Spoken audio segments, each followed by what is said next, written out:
স্পেনের আকাশে সন্ধ্যার আলো নিভে আসছে। সান্তিয়াগো বার্নাব্যুর গ্যালারিতে কণ্ঠে কণ্ঠে ধ্বনিত হচ্ছে মাদ্রিদ আলা মাদ্রিদ। সেখানেই বার্সেলোনার নীল লাল পোশাকে এক ক্ষুদ্রাকৃতি মানুষ ধীরে ধীরে বলটা তুলছেন।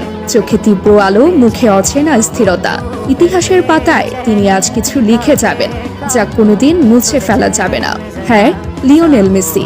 আর তার মঞ্চ এল ক্লাসিকো, যেখানে ভালোবাসা ও ঘৃণার সীমারেখা এতটাই সূক্ষ্ম যে প্রতিটি স্পর্শ, প্রতিটি নিঃশ্বাসও ইতিহাস হয়ে যায়। ক্লাসিকোতে ৪৫ ম্যাচে খেলেছেন মেসি। সেখানে ২৬টি গোল করে সর্বোচ্চ গোলদাতা, আছে ১৪টি অ্যাসিস্টও। সতীর্থের কাছে সুরের মতো বলটা বয়ে গেছে তার বাম পায়ের জাদুতে।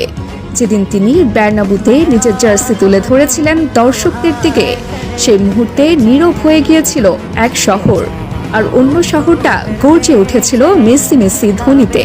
রিয়াল মাদ্রিদের বিপক্ষে প্রতিটি ম্যাচই এক একটি নাট্যাংশ, যেখানে তিনি কখনো নায়ক, কখনো খলনায়ক, কিন্তু সর্বদাই মূল চরিত্র।